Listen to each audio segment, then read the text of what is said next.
আমার ভবঘুরে জীবনের শুরুর দিকের ঘটনা। সালটা না, সাল না উল্লেখ করলেও চলবে। মাধুপাগলির সাক্ষাৎ ততদিনে পেয়েছি। আমি বেশ কিছুদিন বীরভূমের মহা শ্মশানে কাটানোর পর বলা যায় কিছুটা হতাশ হয়েই বেরিয়ে পড়েছিলাম আবার গুরুর সন্ধানে। মাইলের পর মাইল পায়ে হেঁটে ক্লান্ত পরিশ্রান্ত শরীর নিয়ে একদিন পৌঁছালাম নন্দনপুর নামক একটি গ্রামে। গ্রাম না বলে বলা যায় সদ্য গড়ে ওঠা একটা পাড়া। যত দূর চোখ যায় শুধু বড় বড় আম জামের দৈত্যাকার বনস্পতি, তার ফাঁকে ফাঁকে পিঁপড়ের মতো উকি দিচ্ছে ছোট ছোট অস্থায়ী উদ্বাস্তুদের কুড়ে। গ্রামের পথ সরু এবং অমসৃণ। আমি একটি তালপাতার ছাউনি দেওয়া মাটির বাড়ির সামনে এসে দাঁড়িয়ে পড়লাম। বাড়ির উঠোনে বসেছিলেন একজন বছর 50-এর বৃদ্ধ। আমার দাঁড়িয়ে পড়া ওনাকে দেখেই আমার দিকে সন্দিগ্ধ দৃষ্টিতে চেয়ে আছে দেখে আমি একটু এগিয়ে গেলাম তার কাছে।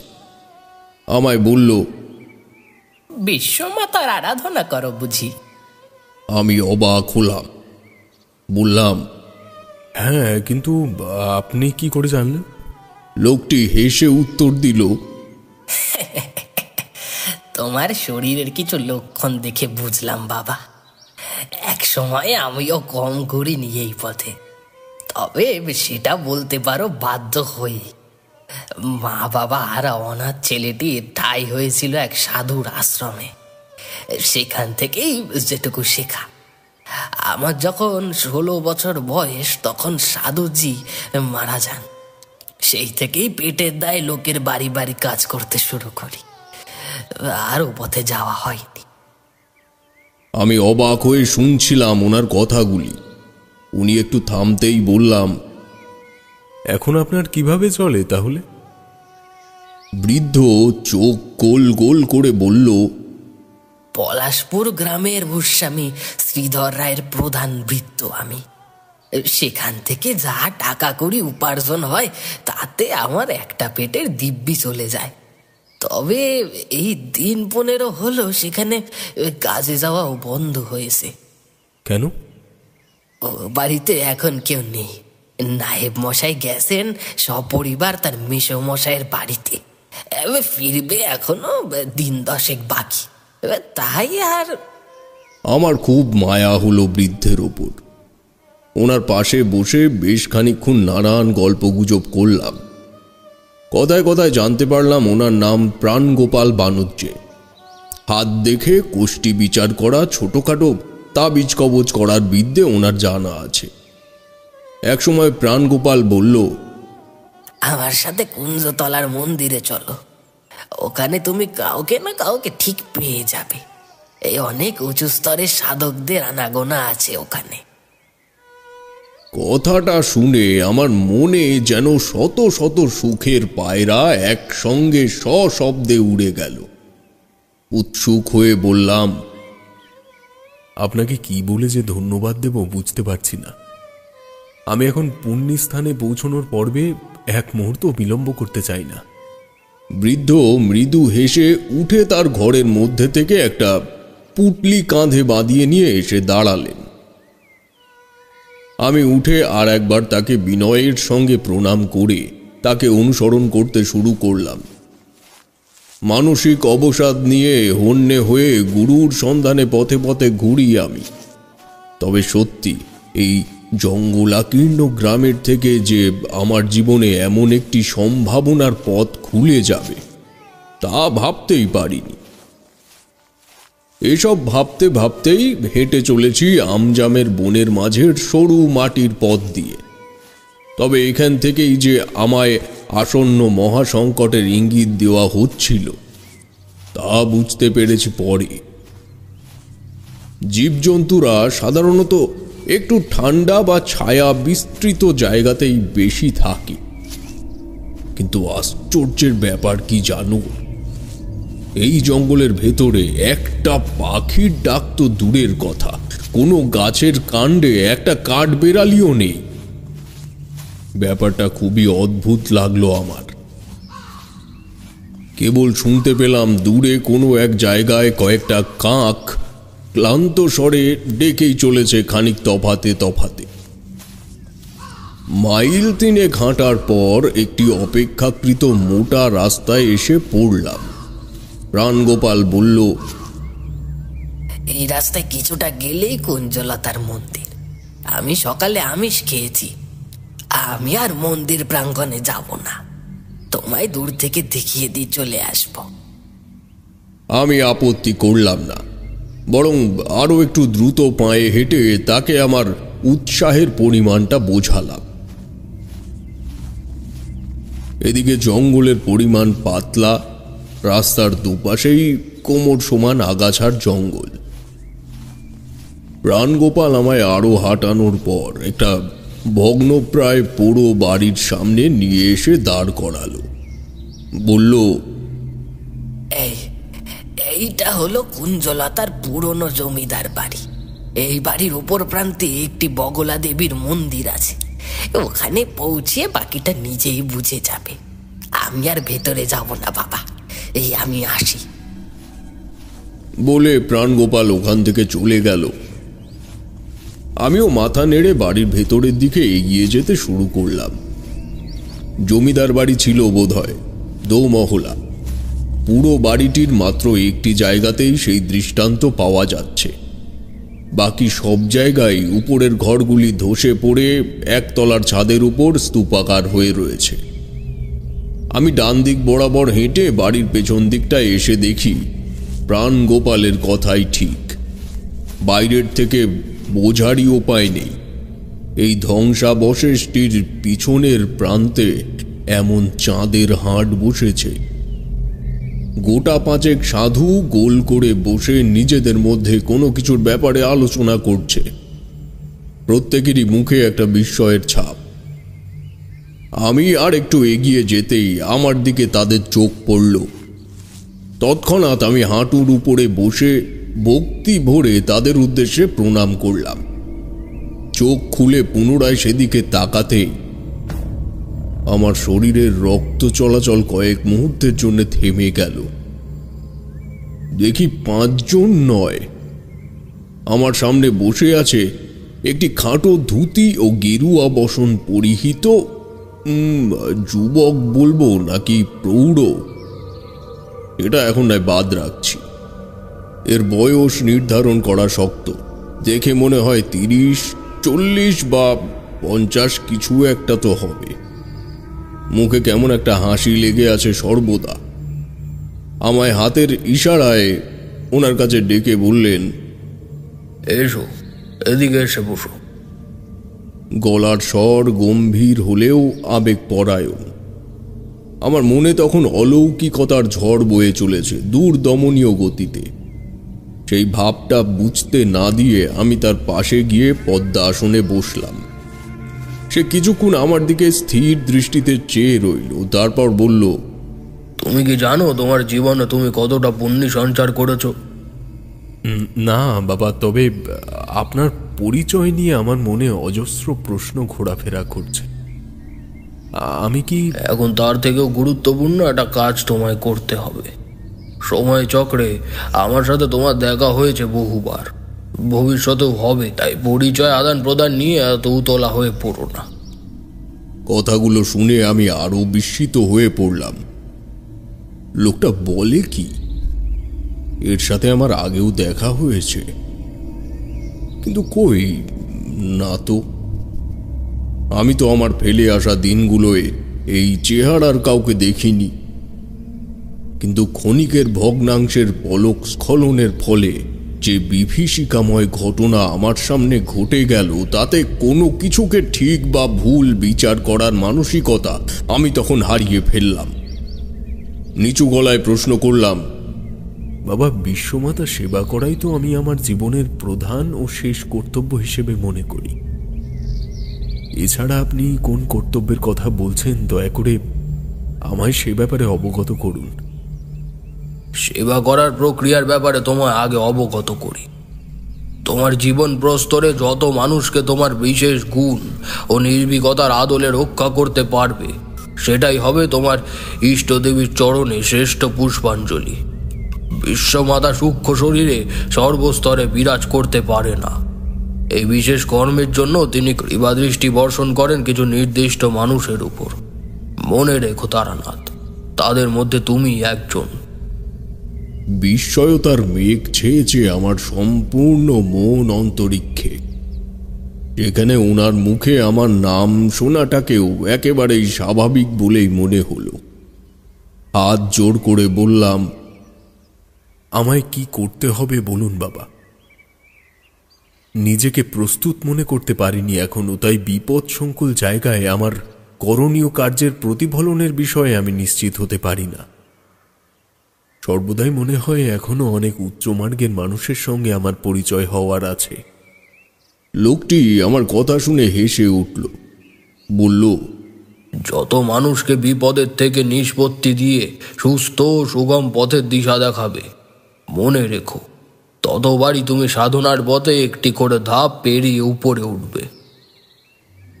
তাতেই হবে গুরু লাভ। লোকটির অভিব্যক্তিতে একটা সম্পূর্ণ সুনির্দেশনার ছাপ স্পষ্ট ছিল। কি যেন একটা আছে ওনার চাহনিতে, মন্ত্রমুগ্ধ হয়েছিলাম আমি। ঘোর কাটল ক্ষণিকের নীরবতায়। বললাম, আমায় কি করতে হবে বাবা? পলাশপুরের জমিদার শ্রীধর রায়ের বাড়ির উদ্দেশ্যে এখনই বেরিয়ে পড়ো। ওনার গোটা বংশের উপর থেকে মর্মান্তিক মৃত্যু ঢেউ বয়ে যেতে চলেছে। যদি বিপরীত শক্তি পূর্ণ ক্ষমতা অর্জন করতে সক্ষম হয়, ওই বংশের একটা মানুষও আর বেঁচে থাকবে না। বিদ্যুতের মতো আমার মাথায় চলে এলো প্রাণ গোপালের কথাটা। ওই তো বলেছিল, পলাশপুর গ্রামের ভূস্বামী শ্রীধর রায়ের প্রধান ভৃত্য আমি। সেখান থেকে যা টাকা কড়ি উপার্জন হয় তাতে আমার একটা পেটের দিব্যি চলে যায়। তবে এই দিন 15 হলো সেখানে কাজে যাওয়াও বন্ধ হয়েছে। এত ভেবে আর সময় নষ্ট করো না। আকস্মিকতার মুখোমুখি এখনো তুমি হওনি। লোকটি এই কথাটা ভুল বলেনি। এরপরে আমার সাথে যা যা ঘটল তা এতটাই বিস্ময়কর, এতটাই অপ্রাকৃতিক যে এখনো সে দিনের কথা মনে এলে আমার হৃৎপিণ্ডের স্পন্দনে একটা অস্বাভাবিক চাঞ্চল্যতা লক্ষ্য করি। তারানাথ থামল। লক্ষ্য করলাম তার কপালে বিন্দু বিন্দু ঘাম জমেছে। ধীর হাতে একটা সিগারেট বের করে ঠোঁটে ঝুলিয়ে মুখ তুলে আমাদের দিকে চাইল। আমার বন্ধু কিশোরী সেন বলল, ঠাকুরমশাই ঠিক আছেন তো? তারানাথ সিগারেটটা ধরিয়ে বলল, ঠিক আছি। তবে কি জানো, আমার জীবনে সত্যি এমন এমন সময় নিজেকে ঠিক রাখতে হয়েছে যেখানে একটা স্বাভাবিক মানুষ মানসিকভাবে এতটাই ভেঙে পড়তে পারে যে কর্মের অগ্রগতি তো দূরের কথা, মুখের ভাষা পর্যন্ত হারিয়ে ফেলবে। যাই হোক, শোনো, বাবাজির আদেশ মতো বেরিয়ে পড়লাম পলাশপুর জমিদার বাড়ির উদ্দেশ্যে। ঠিকানা খুঁজে পেতে খুব একটা বেগ পেতে হলো না। জমিদার শ্রীধর রায় এই আগাছার মতো গড়ে ওঠা অঞ্চলের একজন রাজা সমতুল্য ব্যক্তি বললেও ভুল হবে না। তার বাড়ির সামনে পৌঁছানোর পরেই এই মন্তব্যের সার্থকতা আবিষ্কার করতে পারলাম। ব্রিটিশ আমলের সুবিশাল দোমহলা বাড়ি, দুপাশে দুটো পুকুর এবং মাঝের থেকে যানবাহন আসা যাওয়া করার সুবাদে তৈরি করা হয়েছে পাথুরে রাস্তা। এই পথ ধরেই আমি জনশূন্য বাড়ির প্রাঙ্গণে এসে দাঁড়ালাম। সদর দরজায় ঝুলছে মস্ত একটা তালা। প্রাণগোপালের কথা অনুযায়ী জমিদার মশাই ও তার পরিবারের সকলে গেছে তার মেসো মশাইয়ের বাড়িতে। তবে কুঞ্জতলা মন্দির চত্বরের বাবাজির বলা কথা যে অক্ষরে অক্ষরে ঠিক, তা সেখানে দাঁড়িয়ে আমি বেশ অনুভব করছি।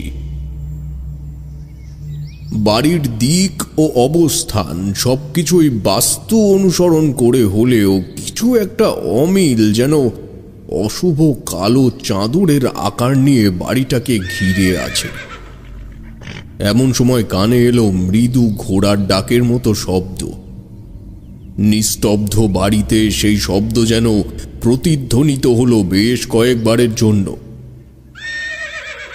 আমি শব্দ লক্ষ্য করে বাড়ির ডান দিক বরাবর এগিয়ে যেতেই দেখলাম মূল মহল লাগোয়া একটা বিশাল আস্তাবল রয়েছে এই দিকটায়। ঠিক তার পাশেই পুকুর। যেমন তোমাদের আগেই বললাম, এই পুকুর বাড়ির বাঁ দিকেও আরেকটি আছে। আস্তাবলের সামনে কিছুটা ছাউনি দেওয়া ফাঁকা জায়গা, তারপরেই একটি ফুট 10 উঁচু লোহার গেটের ওপারে বাঁধা আছে 3টি মিশমিশে কালো ঘোড়া। কি বিশাল তাদের চেহারা, শরীর থেকে যেন তেল ঝরে পড়ছে। পরক্ষণেই মাথা এলো, এই কদিন এই অবলা প্রাণীগুলোকে খাবার জোগাচ্ছে কে? জমিদার মশাই ভ্রমণে গেছেন কতদিন আগে জানি না, তবে প্রাণগোপাল বলছিল উনি ফিরবেন এখনো দিন 15 পরে। উনি কি এই প্রাণী 3টির ব্যাপারে এতটাই অমনোযোগী? আমি ঠিক করলাম এই স্থানেই আমি আজ রাত কাটাবো। বিকেলের দিকে একবার আশেপাশের থেকে ঘাস পাতা ছিঁড়ে এনে কোনো রকমে খাবারগুলো ওদের নাগাল পর্যন্ত পৌঁছাবো। কিছুটা জায়গা পরিষ্কার করে ওখানে বসলাম পুঁটলিটা রেখে। এখানে বলে রাখি, মানুষ যখন নিজের ইচ্ছার অনুকূলে কাজ করে তখন তার নাওয়া খাওয়ার সময়ের কোনো ঠিক থাকে না। ঠিক যেমন তোমরা অফিস যাও বলে সকাল সকাল স্নান খাওয়া সেরে বেরিয়ে যাও, কিন্তু ছুটির দিন কখনো কখনো দুপুরের খাবার খেতেও দুপুর পেরিয়ে যায়। তাও তো ভালো তোমাদের মাথার উপরে একটা চালা আছে। আমার যুবক বয়সের বেশিরভাগটাই কেটেছে চালচুলোহীন অবস্থায়। স্নান খাওয়ার কোনো ঠিক নেই, পথ হাঁটাটাই ছিল জীবনের মূল লক্ষ্য। খাবার জিনিস যা ভিক্ষে করে পেতাম তাতে অবশ্যই পুঁটলি ভর্তি থাকতো। আমি পুঁটলি থেকে 2টি পাকা কলা বের করে খেলাম দুপুরের পরে। দিনের আলো কমে আসার সাথে সাথে এই পরিবেশে একটা আকস্মিক পরিবর্তন লক্ষ্য করলাম। প্রকৃতি কি আদৌ এত নিঃশব্দে থাকতে পারে? একটা ঝিঝি পোকাও কি নেই কোথাও? বাতাসে কেমন একটা পুরনো সেতারের মিহি শব্দ মিশে আছে। দূরে কি কেউ সেতার বাজাচ্ছে? পরক্ষণেই মনে হলো শব্দটা আসছে ওই বিশাল অট্টালিকার ভেতর থেকে। ভ্রম কাটানোর জন্য ছাউনির থেকে বেরিয়ে ধীরে ধীরে বাড়ির মুখ্য দ্বারের সামনে এসে দাঁড়ালাম। না, ভুল নয়, শব্দটা ভেতর থেকেই আসছে। অজস্র অলৌকিক সম্ভাবনা একসাথে মনকে চেপে ধরলে সেই সময় মানুষের অবস্থা কি হয় তা ভাষায় প্রকাশ করা সম্ভব নয়। আমার পঞ্চেন্দ্রিয় তখন অতিমাত্রায় সজাগ ও সতর্ক। আমি 1 পা 2 পা করে বারান্দায় উঠে এলাম। বাবাজি সত্যিই বলেছিল, আকস্মিকতার এখনো কিছুই দেখিনি আমি। নইলে কি যে বাড়িতে সেই দুপুরের আগের থেকে আছি সেই বাড়ির বারান্দায় মোটা গোল থামের পেছনে একটি আস্ত মানুষ বাঁধা রয়েছে তা এখনো টের না পেয়ে থাকি? দেখলাম একটি বছর 60-এর বৃদ্ধকে অযত্নের সাথে মুখে গামছা দিয়ে বেঁধে রাখা হয়েছে সেখানে। আমি ছুটে গিয়ে তার বাঁধন খুলে দিতেই সে মুখ থুবড়ে পড়ল মোজায়েক করা শক্ত মেঝের ওপর। বললাম, আপনি কে বাবা? আপনার এই অবস্থা হলো কি করে? শীর্ণকায় বৃদ্ধের তখন আর উত্তর দেওয়ার শক্তি নেই। হাতের ইশারায় একটু জল চাইল দেখে আমি দৌড়ে গিয়ে আমার পুঁটলি থেকে ঘটিটা বের করে পুকুর থেকে একটু জল ভরে এনে বৃদ্ধকে খাওয়ালাম। একটু ধাতস্থ হয়ে উনি নিচু গলায় বললেন, সব শেষ করে দেবে, সব শেষ করে দেবে। কি শেষ করে দেওয়ার কথা বলছেন বাবা? বলা মাত্রই বৃদ্ধ সন্দিগ্ধ দৃষ্টিতে আমার দিকে তাকালো, কিছুক্ষণ চুপ করে থেকে বলল, কে কে তুমি? নিশ্চয়ই নিশ্চয়ই ও তোমাকে পাঠিয়েছে। বলেই সে বৃদ্ধ আমায় ধাক্কা দিয়ে দৌড়ে পালিয়ে গেল গ্রামের পথ ধরে। আমি বিস্ময়ে থমথমে খেয়ে গেছি। তখন রহস্যের জাল যেন আমায় আষ্টে পিষ্টে পেঁচিয়ে ধরেছে। এমন সময় আবার শুনলাম ওই সেতারের শব্দ। অন্দর মহলের থেকেই আসছে শব্দটা, এখন আমি নিশ্চিত। আমি পা টিপে টিপে মূল ফটকের সামনে এসে বন্ধ দরজায় কান পাততেই আমার মাথার মৃদু চাপেই দরজাটা খুলে গেল। আমি চমকে উঠে খানিকটা পিছিয়ে এসে অবাক হয়ে ভেতরের দিকে চাইলাম। বন্ধ দরজার অপর দিকে যে একটা চলমান জীবনযাপনের দৃষ্টান্ত রয়েছে তা এতক্ষণ আমি বুঝতেই পারিনি। না, তা কি করে সম্ভব? আমি নিজের চোখে দেখেছি বাড়ির দরজায় একটা মস্ত বড় তালা ঝুলছে, তবে ভয়ে আমার শরীর জমে গেছে মনে হলো। দরজার ওপারে এক বিশাল হল ঘরে কোনো কারণে এক জরুরি সভা চলছে বলে মনে হয়। সবার দৃষ্টি অপেক্ষাকৃত উঁচু একটি ফরাস পাতা তক্তপোষের দিকে। আমি নিশ্চুপ হয়ে দাঁড়িয়ে তাদের সঙ্গীর ভূমিকাই পালন করলাম। খানিক বাদে ওই তক্তপোষের ওপর একজন লম্বা চওড়া জমিদার গোছের লোক এসে উপনিবেশ করলেন। গায়ের রং ফর্সা, ঠোঁটের ওপর একটি কালো কুচকুচে শাঁসালো গোঁপ, চোখের চাউনি বাঘের মতো হিংস্র। হুকুমের ভঙ্গিতে বললেন, যতীন যেন কালকের সূর্যের আলো না দেখে, তার মৃত্যু সংবাদ আমায় যেই আগে দেবে তাকে আমি বিশেষভাবে পুরস্কৃত করব। কি ভয়ঙ্কর সে কণ্ঠস্বর! বাকিদের কি হলো জানি না, আমার রোমাঞ্চিত হৃৎপিণ্ড এই প্রস্তাবে আরো একটু বিক্ষিপ্ত হয়ে গেল। সামনে বসা ব্যক্তিদের মধ্যে একজন বললেন, কিন্তু জমিদার বাবু, ওর একটা ছোট ছেলে আছে, তার নাম প্রাণ গোপাল। এই বয়সে বাপ চলে গেলে। আমি কিছু শুনতে চাই না, সে বড় হলে দেখা যাবে।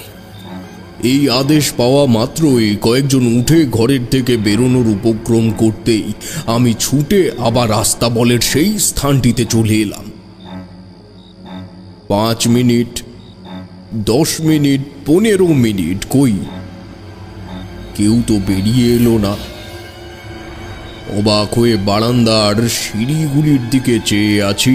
এমন সময় যে মানুষটি বারান্দা থেকে নেমে এলো তাকে দেখে আমি আর কোনো কিছু জ্ঞানলব্ধ রাখার মতো রইলাম না।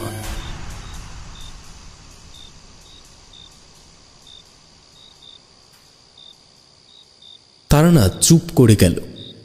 বুঝলাম ঘটনার ভয়াবহতা প্রতি মুহূর্তে তারানাথকে ভয়ঙ্করভাবে আতঙ্কিত করে তুলছে। মিনিট দুয়েক চুপ করে থাকার পর প্রশ্ন করলাম, কাকে দেখলেন ঠাকুরমশাই? তারানাথ মাথা নিচু করেই বলল, দেখলাম কুঞ্জতলার সেই সাধুকে, যে আমাকে এই জমিদার বাড়ি আসার নির্দেশ দিয়েছিলেন। আমি হাত জোড় করে তার দিকে এগিয়ে যাব ভাবছি, এমন সময় আমার মনোযোগে বিচ্ছেদ ঘটল ঘোড়ার তীক্ষ্ণ ডাকে। মুহূর্তের জন্য সেদিকে চোখ ঘোরাতেই সামনের দৃষ্টান্ত উধাও হয়েছে। সঙ্গে সঙ্গে মাথায় এক প্রবল উদ্দীপনা অনুভব করলাম। অন্ধকার চারিদিককে গ্রাস করলো আমার বিচার বুদ্ধিকেও। জ্ঞান ফিরল যখন, তখন বোধহয় মাঝরাত। অন্ধকারের পরিমাণ এতটাই, চোখ খুলে আছি না বন্ধ করে আছি বোঝার উপায় নেই। কিন্তু এই সময়ের পরিবেশ কিন্তু পুরোপুরি নিস্তব্ধ নয়। কিছু একটা শব্দ আসছে, ফট ফট করে কোনো একটা শব্দ হচ্ছে অনতি দূরে। এই শব্দের সাথে আমি পরিচিত। ঠিক ধুনিতে কাঠের গাঁট ফাটার সময় যেমন শব্দ হয়, এটা সেই রকমই শব্দ।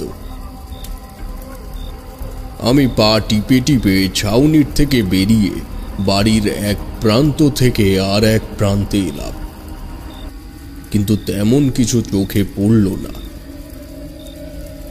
বাঁদিকের পুকুর ও বাড়ির ভিতরের মাঝখানের অংশটুকুর মধ্যে একটা সরু পায়ে হাঁটা পথ আছে, তা আলো থাকতেই লক্ষ্য করেছিলাম।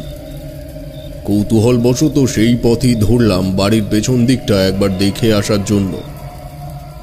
অন্ধকারে সন্তর্পণে বেশ খানিকটা এগিয়েছি, এমন সময় লক্ষ্য করলাম পেছন দিকের থেকে একটা হলদে আলোর আভা বেরিয়ে আসছে পুকুর পাড় বরাবর। স্বাভাবিকভাবেই আমার স্নায়বিক প্রতিক্রিয়া আমায় আরো বেশি মাত্রায় সতর্ক করে ফেলল।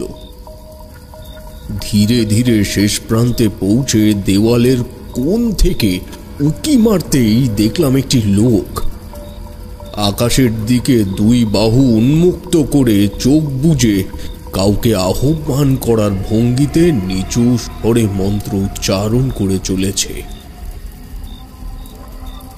লোকটি আমার খুব পরিচিত, রায়বাড়ির জমিদার শ্রীধর রায়ের প্রধান ভৃত্য প্রাণ গোপাল বানুজ্জে।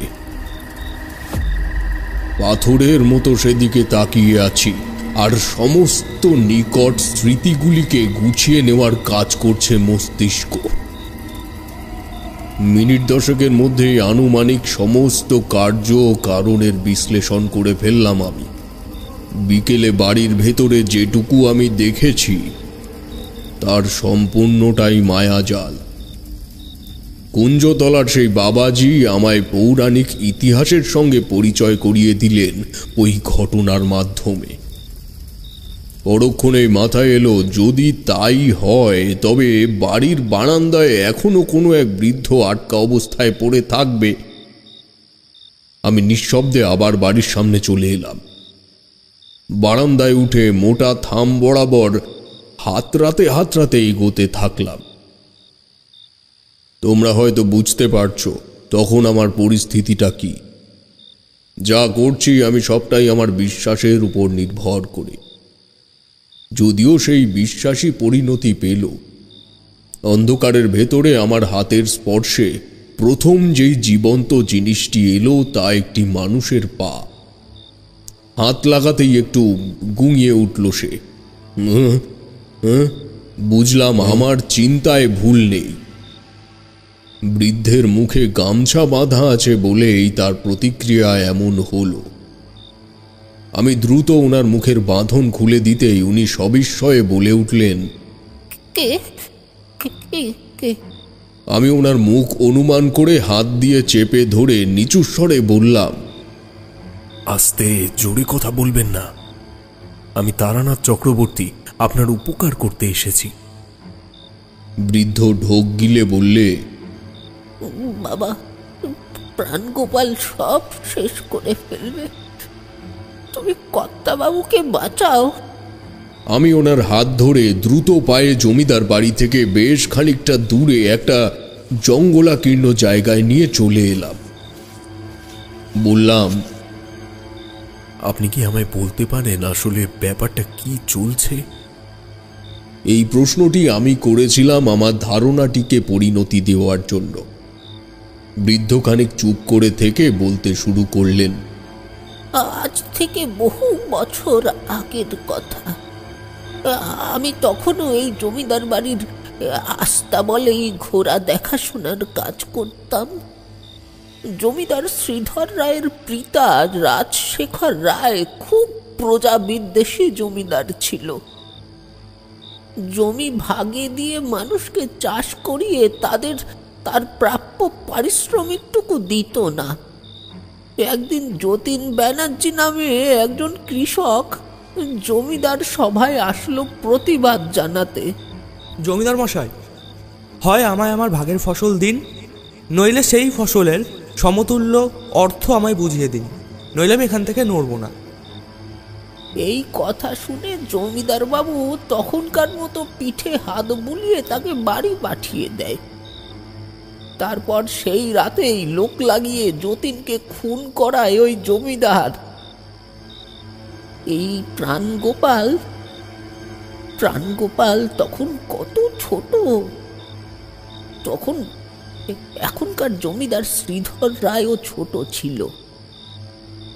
আমি সবটাই জানি গো। আজকের থেকে তো আর এই বাড়িতে না। এর আগে এই বাড়ি কোনোদিনও পুরোপুরি লোক শূন্য হয়নি। এত বছর পরে প্রাণগোপাল এই সুযোগ পেয়েছে, সে কি আর ছাড়ে? এই ধারণাই আমি করেছিলাম। তাহলে তোমরাই বলো, ঘটনাটা কোন স্থান থেকে কোন স্থানে এলো? প্রাণগোপালের মধ্যে এমন কূটসংকল্প রয়েছে তা তো গুণাক্ষরেও টের পাইনি। ভোর হওয়া পর্যন্ত ওই বৃদ্ধকে নিয়ে সেই জঙ্গলেই বসে রইলাম। আলো ফোঁটা মাত্র আমি ওই বৃদ্ধকে বারান্দায় বসিয়ে ছুটে গেলাম জমিদার বাড়ির পেছনের ওই নির্দিষ্ট স্থানে। জানতাম প্রাণগোপাল সেখানে সকাল পর্যন্ত থাকবে না। কয়েকটা পোড়া কাঠ আর একটা ছক ছাড়া সেখানে কিছুই অবশিষ্ট নেই।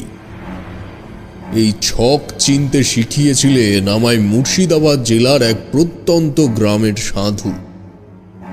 তার সাথে আমি বেশ কয়েকদিন শ্মশানে রাত কাটিয়েছিলাম, সে গল্প তোমাদের আগেই বলেছি। তো এই বিদ্বেষ সেদিন আমার কাজে এলো। খুঁটিয়ে দেখে অনেক গণনার পর ছকে অঙ্কিত যন্ত্রকে চিনতে পারলাম।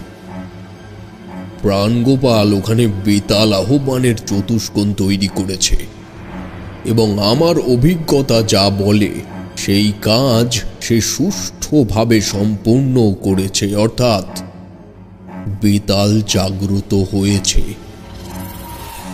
আমি সময় নষ্ট না করে দ্রুত আবার বারান্দায় ফিরে এলাম। বললাম, আপনি কি জানেন জমিদার বাবুর মেসোমশাইয়ের বাড়ি কোথায়? লোকটি আমার উৎকণ্ঠা দেখেই বিপদের পূর্বাভাস পেল। বলল, হ্যাঁ বাবা, চিনি। এই তো ঠাকুরপুকুর গ্রামেই। ওই মনে করো মাইল 6 দূরত্ব। চলুন নিয়ে চলুন আমায়। বলে ছুট লাগালাম ঠাকুর পাড়ার উদ্দেশ্যে। পৌঁছালাম যখন তখন প্রায় সকাল 11টা। বাড়ির উঠোনে জমিদার শ্রীধর রায় বসে তামাক খাচ্ছিলেন। বৃদ্ধ কিছু বলার আগেই আমি ব্যস্ত হয়ে সবটা বললাম জমিদারকে। উনি আমায় উঠোনে পাতা খাটিয়ার উপর বসিয়ে বললেন, আমার মনে হয় বৃথায় এতটা ভয় পাচ্ছি আমরা। হয়তো আপনার গণনায় কোনো ভুল আছে। আমি বুঝতে পারছি রায়মশাই, কিন্তু এক প্রজন্মের পাপ ভঞ্জন না হলে তার প্রভাব চলতে থাকে পর্যায়ক্রমে। চিন্তা করবেন না রায়মশাই, আমি জীবিত অবস্থায় আপনার কিছু হতে দেব না। বাড়ির সকলকে ডেকে পাঠান, আমার প্রত্যেকের সাথে একটা বিশেষ কথা আছে। জমিদার শ্রীধর রায় আমার পাশে দাঁড়িয়ে থাকা বৃদ্ধকে চোখের ইশারায় এই নির্দেশ পালন করতে পাঠিয়ে দিলেন।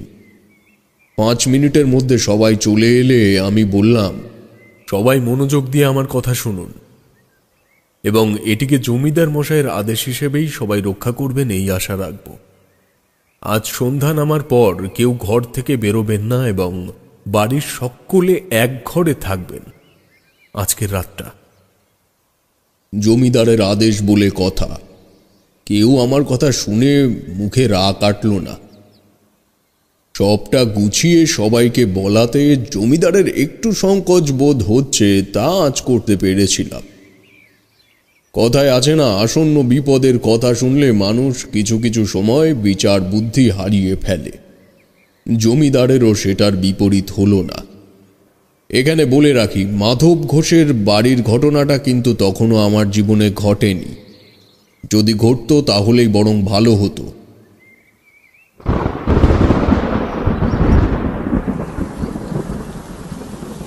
তারানাথ মাথা নিচু করে নারকেলের মালা দিয়ে বানানো ছাইদানিটার দিকে এক মনে চেয়ে রইল। বুঝলাম ঘটনা শেষটি নিশ্চয়ই আশানুরূপ ফল দেয়নি। কিশোরীর ধৈর্য মানল না, ও প্রশ্ন করেই বসল, শ্রীধর রায়কে কি আর বাঁচানো যায়নি? তারানাথ ধীরে সুস্থে আরও একটা সিগারেট ধরিয়ে আবার বলতে শুরু করলো।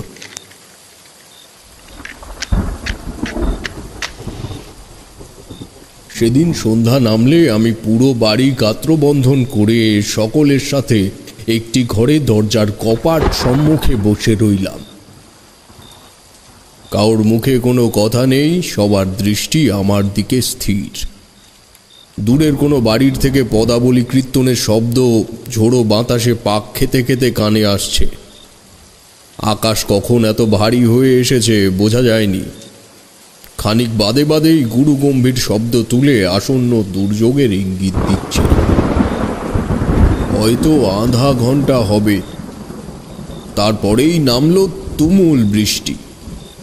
বাড়ির আশেপাশের গাছগুলো মৃদু হাওয়ায় দুলতে দুলতে যেন কোনো একটা ব্যাপারে সতর্ক করে চলেছে অবিরত। এমনভাবেই আরো ঘন্টা দুয়েক গেল, তখনও কোনো কিছু ঘটেনি। তবে সত্যি ভোর 4টে পর্যন্তও যখন কিছু ঘটল না, আমি শান্ত দৃষ্টিতে জমিদারের দিকে চেয়ে বললাম, রায়মশাই, আপনার কথাই হয়তো ঠিক, আমারই কোথাও ভুল হয়েছে। জমিদার শ্রীধর রায় মাটির মানুষ উষ্ণ হেসে বললেন, এরকমটা হতেই পারে ঠাকুরমশাই, তবে আপনি যে সম্ভাবনার কথা বললেন তা যে ভবিষ্যতে ঘটবে না তার কোনো নিশ্চিতই নেই। আমি প্রাণগোপালকে বাড়ি ফিরিয়ে পুলিশের হাতে তুলে দেব, আর আপনিও বেশ কয়েকটা দিন আমার বাড়িতে থাকবেন ঠাকুরমশাই। সামনে একটা মানতের কালী পুজো দেব। বললাম, মানতটা নিশ্চয়ই আজই করেছেন? জমিদার আমার দিকে উজ্জ্বল দৃষ্টিতে চেয়ে বললেন, হ্যাঁ ঠাকুরমশাই, আজই করেছি, কিন্তু... কথা শেষ হওয়ার আগেই আমি বললাম, আপনার এই আস্তাবল কর্মী না থাকলে বোধহয় এটুকুও করতে পারতাম না। হারু কাকা বলা যায় আমায় কোলে পিঠে করে মানুষ করেছে। অনেক পুরনো সদস্য উনি রাজবাড়ির। কথাটা ঘুরিয়ে দিলাম, কারণ আমার তখন কোনো ক্ষমতার চর্চা করতে ইচ্ছে করছিল না। আমি জানতাম কিছু একটা এমন হয়েছে যেটা আমি ধরতে পারলাম না। মনে মনে ওই কুঞ্জতলার বাবাজিকে অনেকবার স্মরণ করেছিলাম, কিন্তু উনি আদৌ সূক্ষ্ম শরীরের অধিকারী কিনা তা তো আমি জানি না। এক কথায় তিনি আমায় আর দেখা দিলেন না। সকাল হতেই জমিদার বাড়ি ফেরার তোড়জোড় শুরু করলেন। ওনার যে আর এক ফোঁটাও আতিথ্য গ্রহণের ইচ্ছে জীবিত থাকবে না সেটা মোটেই অস্বাভাবিক নয়। তবে মনে আমার সাড়া যখন দিয়েছে তখন কিছু একটা ঘটেছে বা ঘটবে তা আমি জানতাম। একই গরুর গাড়িতে চেপে রায়বাড়িতে ফিরে এলাম আমরা। জমিদার শ্রীধর প্রধান দরজা খুলে আমায় ভেতরে আহ্বান করলেন। এমন সময়, কথা বাবা, এ কি সর্বনাশ হয়ে গেল! এটা তুমি কি করলে? আমিও রায়মশাই ছুটে বাইরে এসে দেখি হারু আস্তাবলের সামনে হাঁটুতে ভর দিয়ে বসে চিৎকার করে কাঁদছে। আমরা ছুটে গেলাম সেদিকে। ও দৃষ্টি অনুসরণ করে দেখি অত বড় ঘোড়া তিনটিকে হয়তো তার থেকেও বড় কোনো প্রাণী এসে খুবলে খুবলে ছিন্ন বিচ্ছিন্ন করেছে। এখনো ক্ষত স্থানগুলো জীবিত। জমিদার শ্রীধর রায় বিস্মিত হয়ে বললেন, ঠাকুরমশাই, তবে কি? আমি সংক্ষিপ্ত উত্তরে বললাম, রায়মশাই, দোষটা আমারই। আমি আপনাকে বাঁচাতে গিয়ে এই অবলা প্রাণীগুলোর কথা ভুলেই গেছিলাম। জমিদার শ্রীধর রায়ের মনে তখন কি চলছে জানি না, কিন্তু বলতে বাধা নেই আমার চোখের পাতা ভিজে এলো নিমেষেই। নিজেকে একটু সংযত করে বললাম, যদি আপনার আপত্তি না থাকে তবে এই আস্তাবল আবার পরিপূর্ণ করে তুলবেন। আমি সত্যি ক্ষমার অযোগ্য হয়ে পড়েছি রায়মশাই, দয়া করে আমায় অনুমতি দিন। আমি আর এই বাড়িতে থাকতে পারবো না। জমিদার মশাই আমার হাত চেপে ধরে বললেন, ঠাকুরমশাই, আপনি আমার ত্রাণদাতা, এবং আমি নিশ্চিত আপনি কোনো মতেই এই অবস্থা শিকার হতে চাননি। ভগবান অবশ্যই আপনাকে সুবিচারের অধিকারীর তালিকায় রাখবেন। তবুও আপনি সাম্প্রতিক দুর্ঘটনার বাতাবরণ থেকে দূরে থাকতে চাইলে আমি আপনাকে বাধা দেব না, কিন্তু সামনের শনিবারে বাড়িতে পুজো রাখবো এবং আপনার কথা মতো সেদিনই বাড়িতে আরও 3টি পোষ্য এনে তাদের জন্য নিজেকে উৎসর্গ করব। তাই আমার বিনীত অনুরোধ, ওই দিনটা আপনি এ বাড়িতে আসবেন। এরপরেও না বলাটা আমার শোভা পায় না, তাই সম্মতিসূচক মাথা নেড়ে সেদিন ও বাড়ি থেকে বিদায় নিলাম। আমি জানতাম প্রাণগোপাল আর এই অঞ্চলে থাকবে না এবং ও অবশ্যই জেনে গেছে যে শ্রীধর রায় ওর কৃত্তির সম্বন্ধে এখন সম্পূর্ণ অবগত। হেঁটে হেঁটে যখন তার বাড়ির সামনে গেলাম, দেখলাম ওর ঘরে তালা মারা। মনে অনুশোচনার ঝড় বইছে তখন। শরীরও যেন হঠাৎ দুর্বল হয়ে পড়েছে। ক্লান্ত পায়ে কুঞ্জতলার ওই ভগ্ন প্রায় রাজবাড়ির পেছনে আমার পথ প্রদর্শকের স্মরণে উপস্থিত হলাম। পৌঁছে দেখি আজও কয়েকজন সাধু গোছের লোক গোল হয়ে বসে তামাক টানছেন। মুখে প্রত্যেকেরই কেমন একটা ঘোর ঘোর ভাব। আমার দিকে তাকিয়ে একজন ঘোলা গলায় বললেন, তামাক খাবে? আমি বুঝলাম এদের সংকল্প ভালো নয় এবং এরা ভেক ধরা সাধু। তন্ত্র সাধনা কি তার দৃষ্টান্তও এদের দূর দূরান্তের ইতিহাসেও নেই। বহু সাধক সঙ্গ করেছি আমি, তবে এদের মতো কুৎসিত দৃষ্টিভঙ্গি কাউর দেখিনি। হাঁটতে হাঁটতে একটি মোটা শিশু গাছের তলায় এসে একটু বিশ্রাম নেব বলে বসেছি। এমন সময় ডাক শুনলাম, তারানাথ। হঠাৎ সামনের দিকে তাকিয়ে আমি চমকে উঠলাম। আমার সামনে সেই বাবাজি এসে দাঁড়িয়েছে।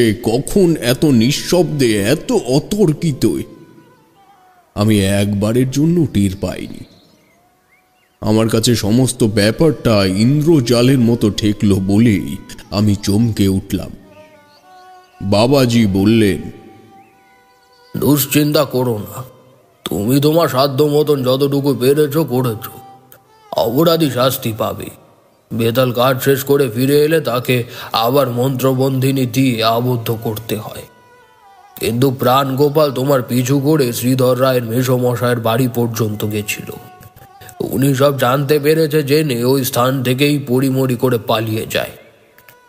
আমার কথা মন দিয়ে শোনো, বেতাল এখন ওই বাড়ির চারিপাশেই ঘোরাঘুরি করছে, তবে কারোর ক্ষতি করবে না।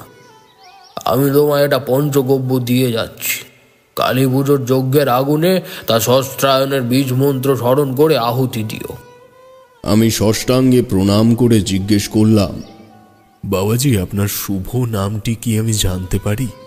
বাবাজি আমায় অবাক করে বললেন, নাম জানতেই পারো, তবে এরপরে কখনো আমায় দেখলে হয়তো নাও চিনতে পারো। পরক্ষণেই আমার দেহ মন অবশ হয়ে উঠল। আমার জ্ঞানও বোধহয় ছিল তারপরে আর কয়েক সেকেন্ড। তারপর কি ঘটল আমি আর কিছুই জানি না। ঘুম ভাঙল পরদিন সকালে। প্রথমটায় ঠিক করতে পারছিলাম না কোথায় আছি আমি। তখনই চোখ পড়ল আমার চোখের সামনে পড়ে থাকা একটা লাল চেলিতে বাঁধা গোল বস্তুর ওপর। মাথায় এলো এটাই তবে ওই বাবাজির দিয়ে যাওয়া পঞ্চগব্য। মাঝের 2 দিন ওই গাছের গোড়ায় বসেই বাবাজি স্মরণ করে কাটিয়ে দিলাম। না, তিনি আর দেখা দিলেন না। শনিবার বিকেল নাগাদ আমি রওনা দিলাম জমিদার বাড়ির উদ্দেশ্যে। সে কি আয়োজন! সম্পূর্ণ জমিদার বাড়ির প্রাঙ্গণ ছেয়ে দেওয়া হয়েছে এক মস্ত বড় শামিয়ানার চাদরে। গোবর ছড়া দেওয়া উঠোনে ইতস্তত গায়ের মেয়েরা বসে বসে জবা ফুলের মালা গাঁথছে। আস্তাবলের সামনে বাঁধা রয়েছে 3টি বড় বড় ঘোড়া। এক কথায় মনের উপরে ছেয়ে থাকা কালো মেঘ একটু হলেও পাতলা হয়ে আলোক বিচ্ছুতি প্রস্তুতি নিল। জমিদার শ্রীধর রায় আমায় পেয়ে বেজায় খুশি হলেন। তবে আমি বা সে কেউই জানতাম না আজ রাতে এমন একটি ভয়ঙ্কর ঘটনা ঘটতে চলেছে। পুরোহিতের পেছনে আমি ও জমিদার মশাই পাশাপাশি বসলাম। উনি নিচু গলায় বললেন, প্রাণগোপালের বাড়িতে লোক পাঠিয়েছিলাম, ও পালিয়েছে। আমি কিছু বললাম না, কারণ আমি সেই দিনই জানতাম যে ও আর এই অঞ্চলে থাকবে না। প্রাথমিক প্রক্রিয়া সম্পন্ন হলে পুরোহিত মশাই যজ্ঞের বেদিতে আগুন ধরালেন। আমি সুযোগ খুঁজতে শুরু করলাম, কখন ওনার অগোচরে এই পঞ্চগব্য আহুতি দেব এই যজ্ঞানলে। মনের মধ্যে বীর করে চলেছি সস্তায়নের বীজ মন্ত্র। এমন সময় পুরোহিত মশাই বেল কাঠ ভাঙতে পেছন দিকে ঘুরলেন, আর আমি ছুড়ে দিলাম ওই বস্তুটি যজ্ঞের আগুনে। তোমাদের কি বলবো, নিভে আসা কাঠের উপরে হঠাৎ কেরোসিন ঢেলে দিলে যেমন দপ করে আগুন জ্বলে ওঠে, ঠিক তেমন দৃশ্যের সম্মুখীন হলাম। আগুন উঠল প্রায় ফুট 10 ওপরে। জমিদার মশাইয়ের মুখে একটা বিস্ময়ের শব্দ হলো। পুরোহিত মশাই কিছুটা পিছিয়ে এলেন বেদির থেকে, বললেন, এ কি, আবার কি? এমন সময় লক্ষ্য করলাম কৃষ্ণ বর্ণের মানত কালীর হাতে ধরা খাঁড়া থেকে তাজা রক্ত পড়ছে যজ্ঞের বেদির কিছু তফাতে। পুরোহিত মশাই আতঙ্কিত হয়ে উঠে দাঁড়ালেন। কিছুক্ষণ দাঁড়িয়ে থেকে দৌড় দিলেন গ্রামের রাস্তার দিকে। আমি জমিদার মশাইকে বললাম, প্রণাম করুন জমিদার মশাই, মা আপনার মানত স্বীকার করেছেন। জয় মা তারা। এই ঘটনার পরে কি আর কোনো যুক্তিতর্ক মনের মধ্যে স্থান পায়? মন্ত্রমুগ্ধের মতো উনি আমার সমস্ত নির্দেশ পালন করলেন। আমি বাকি পুজো সম্পন্ন করে ভোর নাগাদ গৃহস্বামীকে দিয়ে মাকে বিসর্জন দিলাম। তারপরে আরো 2 দিন আমি ওই বাড়িতে ছিলাম। আমায় শুধু বিশেষভাবে আপ্যায়ন করা হলো তা নয়, 2 দিন পরে যখন ও বাড়ি থেকে বিদায় নিয়ে ফিরছি, জমিদার বাবু আমায় যথাসম্ভব খাবার দাবার ফল দিয়ে আমার পুটলি ভারী করে দিলেন। আরো কয়েকদিন ওই গ্রামের একটি জঙ্গলে আস্থানা বানিয়ে আরামে দিন কাটিয়ে আবার বেরিয়ে পড়লাম দেশান্তরে। নন্দনপুর গ্রামের মুখে যখন পৌঁছেছি, দেখি একটা স্থানে বেশ জটলা সৃষ্টি হয়েছে। ভিড় ঠেলে যখন তার কেন্দ্রবিন্দুতে পৌঁছালাম, দেখলাম ভিড়ের কারণ একটি মৃতদেহ, এবং মৃতদেহটি আমার এই কাহিনীর প্রথম পরিচিত মানুষের, অর্থাৎ প্রাণগোপাল বানুজ্যের। গলার কাছে একটা ধারালো অস্ত্র দিয়ে কোপানোর দাগ স্পষ্ট। 2-3 দিনের পুরনো মরা দেখলেই বোঝা যায় সাধারণ অবস্থা থেকে সে দেহ খানিক ফুলে উঠেছে। আমার পাশে দাঁড়িয়ে থাকা এক যুবককে প্রশ্ন করলাম, এনার পরিচয় জানা গেছে কি? না, অনেকেই দেখলো কেউ চেনে না।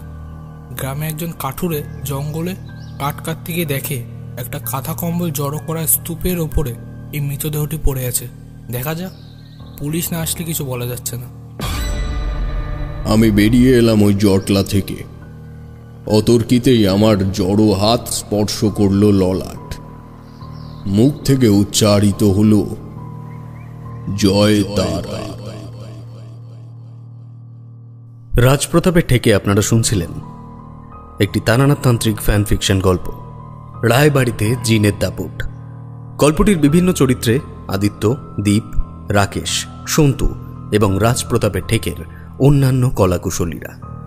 গল্পটি কেমন লাগলো তা জানাতে ভুলবেন না আপনাদের মূল্যবান কমেন্টের মাধ্যমে। আর যদি খুব ভালো লেগে থাকে তাহলে অবশ্যই আমাদের চ্যানেলটিকে সাবস্ক্রাইব করে তার পাশে থাকা বেল আইকনটি প্রেস করে দেবেন, কারণ খুব শীঘ্রই আসতে চলেছে তারানাথের বেশ কিছু বিশেষ একক গল্প, যে ধরনের রোমহর্ষক অভিযান আপনারা এর আগে অন্য কোনো জায়গায় শোনেননি, এমনকি রাজপ্রতাপের ঠেকেও নয়। তো দ্রুত ফিরব আবার পরবর্তী গল্প নিয়ে। ততদিন সুস্থ থাকুন, সঙ্গে থাকুন। ধন্যবাদ।